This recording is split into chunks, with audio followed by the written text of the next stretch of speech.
station. What's your third guess? I'll give you a hint. Look behind me. What do you see? What do you see? Mountains and mountains and mountains of lollipops. No. What do you see? Miss Jane, can you help him out? I think it's something that you need to read. Yes. Is it a magazine? Something that starts with a B. Is it a book? Yes, lots and lots of books. We're here at the library. A bookstore? No, the price is even better than a bookstore. How much does it cost to get a library card? It's free. How much does it cost to borrow a book at the library? It's also free. And how many books can you borrow for 4 weeks at one time? More than 10. More than 20. How many, Miss Jane? 100? Not quite 100, but you can check out 50 books, 50, on each library card. So if you have 4 library cards, 1, 2, 3, 4, 50 books on each card, how many cards, how many books for your family? 1, 2, 3, 4 times 50. What is that, Jane? Wow, throw in a math question. 200 books. Can you fit those all in your arms? I want to see a family carry 200 books. That would make our librarian hearts very happy. Because guess what, Miss Jane? What? You can visit the library not once, not twice, not 3 times a week, but how many times a week this summer? As many times as you want. We are open. Come visit us at the West Orange Public Library. We'll be back to normal hours. Go ahead, Ms. Olga. Excuse me. Monday, Tuesday, Wednesday, Thursday, Friday, Saturday. We are closed on Sundays. However, please visit us those days of the week. And please remind us that you go to Redwood. And so now, if it's all right, Miss Jane, would you like to talk about some of the events that are happening this summer at the library? Yeah. Thank you. So join us when we kick off Summer at the Library, June 22nd. School's ending, but the library's heating up. You can drop in. There'll be a fire truck. You can do crafts. We'll have an all-outdoor event with music, fun, and more. Bring your family. What else do you want to learn for free at the summer? You can learn how to make your own beaks. If you like technology, if you like music, if you like making your own music, please join us. That's a virtual event. Do you like to cook? Who knows what a lassi is? Join us. Miss Olga, what is it? Tell us. It's a drink. Oh, very good. What's in a lassi? Made from a fruit. Oh, you gave it away. Join us to make your own mango lassi. No supplies needed. We bring the mangoes. We bring the guests. Cost how much money? Free. Everything this summer is free. So you can treat your family. Wait, Jane, there's more. Not only is it free, but you can come out on top by winning what? Prizes. Yes. Get rewarded for the reading that you do this summer. Do you want to tell us about some of the awesome prizes, Ms. Olga? Of course, of course, of course. How many of you would like to treat your friends or your family to donuts, to pizza, to tacos? If you're vegan, we've got an option as well. This summer, we are giving away certificates to local food and other businesses. Now take a look at the wall of books, and teachers included. If you use a paper and pencil and write down any title, teachers included, the library will drop off a copy for you to keep. Can you see the names? Jane, do you see any names of a book that you want to read this summer? Ooh, Margaret Haddock's Among the Hidden. I want to read that one. Little Witch. You can read a new book, reread a book you've already read. Look at your awesome librarian recommendation list.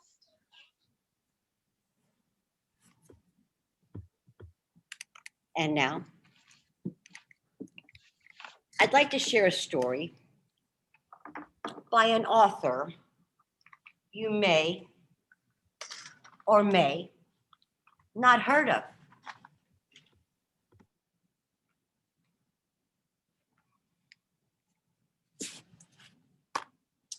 Who likes fantasy books? I know Miss Jane does, and I see some hands going up from the teachers. Oh, awesome. Who likes fantasy books in a series? Okay, a few. Who knows what the Newbery Medal is? Hello? All the teachers should have their hands up. Hello? So this story is by an author who won the Newbery Medal in 1969. That's a year before Miss Jane and I was born. And the author is Lloyd Alexander, and the novel that he won the Newbery Medal for is called The High King, and is part of his part of the Chronicles of Frodian. And this story is actually from Africa, from the country of Cameroon. A young carpenter was unhappy in his trade. Will I be hammering and sawing for the rest of my days, he asked himself, without a wife or a sweetheart?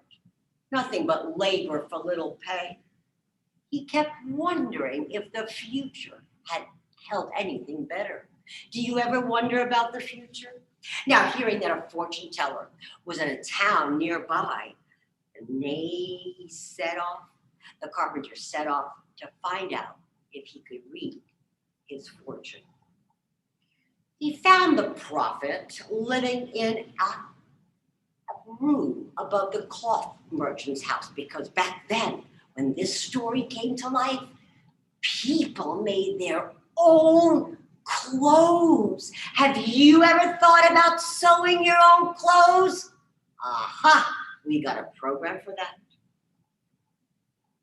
My first prediction is this, the fortune teller replied. You are going to pay me a nice fee, but it's a mere trifle for someone destined for your wealth. Do you see me rich then? Asked the carpenter. Rich you will surely be, the prophet said, on one condition, that you earn large sums of money. Marvelous, cried the carpenter. Things look brighter already. And will I be famous too? No question about that, said the fortune teller. Once you become well known, who wants to be famous? Not me. Amazing, said the carpenter. But now tell me, will I marry and live happily ever after? Well, you shall wed your true love when you find her and she agrees. And as in any world, you can avoid being miserable. How can you avoid being miserable just for today? Better and better, said the carpenter. Shall we live long and prosper? The longest, replied the fortune teller, again peering into the crystal ball. Only one thing might cut it short, an early demise. D-E-M-S-E, demise, an early demise. Wonderful, cried the carpenter. Thank you, Master Seer. And with that, he left the fortune teller and hurried homeward, impatient for all these wonderful things to happen.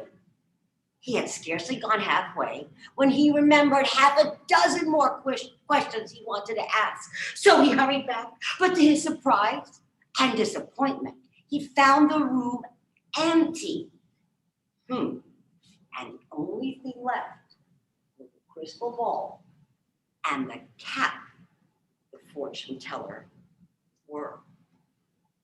Puzzling at what happened to the fortune teller, the carpenter ventured to pick up the objects, eyeing them with fear and fascination. What would you see in a crystal ball? As he did, the door flew open and the cloth merchant's wife, remember he was living above a cloth merchant's house, she flew in and she stopped in her tracks in astonishment. Oh, a miracle. Only this morning, you were a scrodgy old codger, a little old man. And now you've changed yourself into a handsome fellow. What powers you have, she went on. And to think I took you for a fraud, and I was coming to throw you out. Oh, Master Seer, stay as long as you'd like. We'll never ask a penny for rent as long as you tell our fortunes. Now the carpenter, he tried to explain, but the cloth merchant's wife would have none of it. She called in her husband and her daughter, and they agreed. Tell me straight off, the cloth merchant's wife said. Are we to be rich and have lots of cattle? Now, though he stared and he squinted and he peered into the crystal ball, guess what? The carpenter could see nothing at all. So he recalled what the fortune teller told him. Do you remember? What did he say? Yes, you will be enormously rich as soon as you earn lots of money. Shall we be living long lives then? The cloth merchant asked. And what do you think the carpenter said? Indeed so, as long as you can avoid an early demise. And I, asked the cloth merchant's daughter, shall I find my true love? Ah, for that, said the carpenter, blushing a little. That has happened already. Now, hearing of this marvelous profit, the neighbors rushed and gladly pressed in coins into the carpenter's hand. And he told the same to each in their turn. If that's all there is to it, I like this better than carpentry. So instead of going back to his hammer and saw, he set up shop as a fortune teller. His fame spread quickly and people came from all over the land. Now he grew richer than he had ever dreamed, and yes, he married the cloth merchant's wife and lived long years of happiness living as a fortune teller. Now what are you must be wondering? What happened to the original fortune teller? Remember him? What happened to him? Well, while he was leaning over the balcony, wondering if tomorrow would be sunnier than yesterday, He lost his balance, tumbled down into a passing cart, jolted the driver off the seat, and chased by a lion, he broke a hornet's nest and was never seen again. Despite his wealth and fame, the carpenter never forgot his benefactor. And although he gave up wondering what happened to the fortune teller, the carpenter thought of him frequently with gratitude for seeing the future so clearly. And all of you at Redwood, I wish you success this summer in our summer reading program. Success only comes with reading and work. Teachers, do we have any questions? Or Ms. Jane, is there anything to add? Well, should we tell them the theme of our summer reading program this year? It is Tales and Tales. So thanks for telling us a tale, Ms. Olga. Miss Olga did it. Miss Olga just stepped on her reading glasses one more time. This happens frequently. Tales and Tales. And Miss Jane, can you tell us what the difference is between a tale and a tale? Ooh, good question. Can you see these words? Do you see anything different about them? The spelling and the meaning. Which kind of tale did you just tell us, Ms. Olga? I told a folk tale that comes from the country of Cameroon on the continent of Africa. T-A-L-E-S. I did not tell a folk T-A-I-L-S. I told a folk T-A-L-E-S. I thought you were asking me what kind of T-A-L-E-S I was telling, because there's many kinds of T-A-L-E-S's. And what is your tale? We'd love to hear from you. Any questions? Thank you, Ms. Jane. We do have some questions from our students. A lot of them you did answer already, but they were still wondering, how do you get a library card? Great question. I can take that one. All right. So to get a library card, have an adult bring you into the library. You can bring something from your school, come visit us in the children's room. They can either bring in a birth certificate or mail from your school, and we'll get you set up with your very own library card. That's great, thanks. How old do you have to be to get a library card? I'll get that one. So you can be born. Since the library just requires a birth certificate and the authorization of your mom or dad or your legal guardian, you can be born and get a library card. That means when you turn 60 years old, like some people I know, you would have a library card for 60 years. That's pretty cool. So if you have a baby brother, baby sister, younger sibling, you make sure not only you, but they get their library cards as well. And I just want to add to what Ms. Jane was saying, all of that proof, your birth certificate, proof that you go to school in West Orange, you can tell mom or dad that it's okay just to show us on their phone. You don't have to bring in a piece of paper. They can show us on their phone. Excellent. Some students were wondering who they can bring to the library with them. Not your pet snake. No animals allowed. If you have a service animal, of course, we have provisions. No snakes, no pet birds, no pet iguanas. Jane, who can you bring though? You could bring your brother or sister. You could bring your grandpa or grandma. You can bring your neighbor, anyone in your family, or a friend that you want to come to the library with. Your cousin, your aunt, your uncle, your visiting Martian from outer space. You get the picture. Some of our students have younger brothers or sisters, and they were wondering, can they come along to some of your storytime programs? Of course, there's nothing better than to see a 4th or 5th grader with their 2-year-old sibling. Ms. Olga and some special guests will be doing story times for the younger kids, and I cannot wait to see you. And if you don't remember how to do Itsy Bitsy Spider, don't worry, you'll know by the end of the summer. Just a few more questions we have. Are there going to be any virtual programs this summer? Ooh, good question. Yes.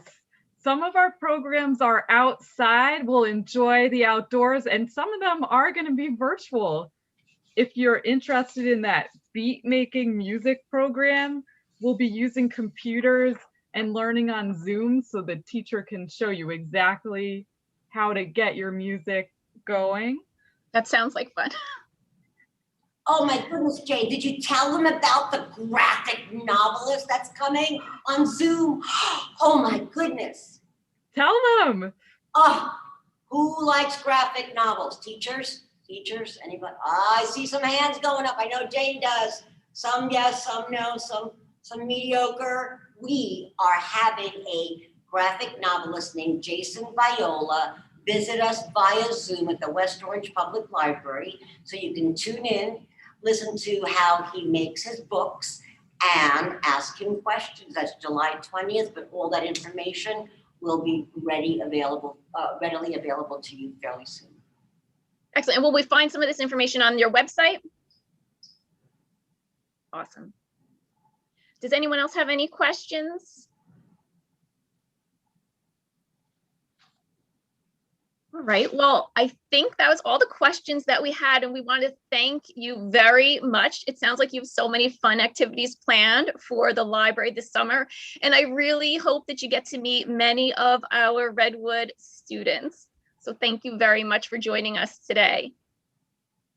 Thanks for having us. Come visit us. We're open all summer long. See you soon. Don't miss the kickoff on the 22nd, right after school's over. And students, this is really important. At this point, you are going to leave this Zoom and make sure you return back to your class Zoom link. Thank you so much.